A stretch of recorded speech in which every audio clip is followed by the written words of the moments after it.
Hello my friend and welcome back to our home. I know I said no more extreme decluttering videos as we're trying to slow down, but I've got the urge to purge and I'm tired of looking at all of the clutter in our basement. We're going to be moving my workout room as well as my kids' playroom in hopes that number one, it will look less cluttered from our kitchen.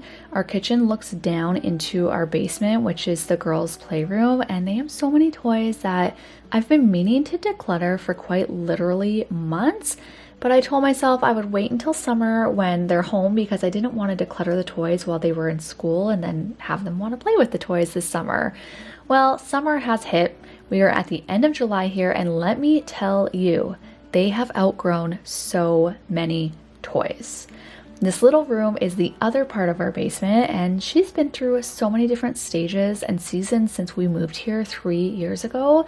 It's actually our laundry and storage room, but she's also been my office, my workout room, my dance room. We had a freezer down here at one point, which is what stained the carpet, and now she's turning into the playroom because I just can't seem to find a functional and practical space for her. I'm hoping that moving the playroom here will help me to, again, not have to look at all the clutter because it has a door. This way, when my kids are playing with their Lego, they can close the door and we don't have to worry about our dog, who is very much so still a puppy and likes to eat everything. But it will truly just be less stressful for all of us to have it in a separate room, again, where the door can close. One day we do want to renovate down here, but we cannot decide which house project to tackle first. And at the beginning of the year, we also said no major house projects this year. That does not include rearranging though, and trying to make our small house work more efficiently for us. So here she is, all clean, all tidied and emptied and ready to be filled with this. Trees aren't green, the ocean is gray, sky is a vague blue, come my way. My room is a mess, it could use a hand. My favorite TV shows to capture in. I know I must get it right, must get back in the fight.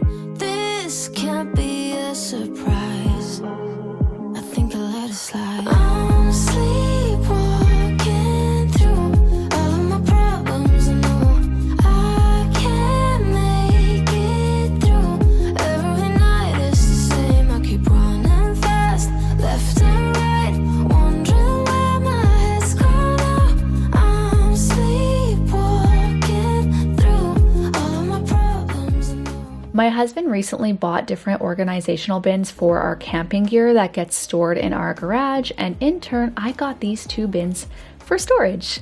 These fabric bins have stored many things like Paw Patrol cars and figurines, Magnetiles, and other random toys that my girls used to play with, but they've outgrown them. They went through them together off camera and left everything that they do not play with anymore in them. We are very lucky to have a crawl space, so I'm throwing this all in the bins and we're keeping these stored in there for any future grandchildren. However, if we didn't have a crawl space, I definitely would have donated or sold this stuff and then just purchased used when and if we are ever blessed with grandchildren. This blue table is very sentimental to us. It was our first kitchen table that my husband and I had together, and he's very handy, so he ended up cutting the legs down. He built drawers for storage on both sides, and then with the help from my mother-in-law, we painted it. There's a Dr. Seuss quote on the top as well as a map of the world, and we just love this table. She's been through a lot with us. Right now we're finding a ton of empty paints, perler beads, Play-Doh, kinetic sand, as well as stickers, coloring books, and markers, like literally all the things, but mostly things that my kids don't play with anymore. So again, we just went through each drawer, emptying it out, sorted through it, and we were cooped inside from all of the forest fires that are happening around us, so this really helped to pass an entire day. We now have those 4 bins that they can put whatever they want in there, which really the only thing that they play with right now at ages 7 and 9 is Lego. So send me all your help with organizing Lego. Moving back into the main room, it's now time to clean in here. It gets so dusty because truthfully, I neglect our basement. I always refer to it as foreign territory, but we're gonna make use of it and get it ready to be my new workout space.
I've been saving this area rug for when we renovate in here, but rather than having it stored away in our crawl space, I decided, you know what? Let's just bring it out now. We actually have this area rug in our bedroom too. It is a wool rug, so it does shed quite a bit at first, but it is so plush and soft, and I love the neutral colors. So if you're looking for something similar to this, I'll try to remember to link it down below. Even Marlo, our dog, loves it, as you can see. Thank you so much for being here. I hope you got some motivation and enjoyed this decluttering session. I ended up filling 2 huge bins for storage and 3 trash bags, and I feel so much lighter after a decluttering session like this. I'll see you next week for a new video. Bye!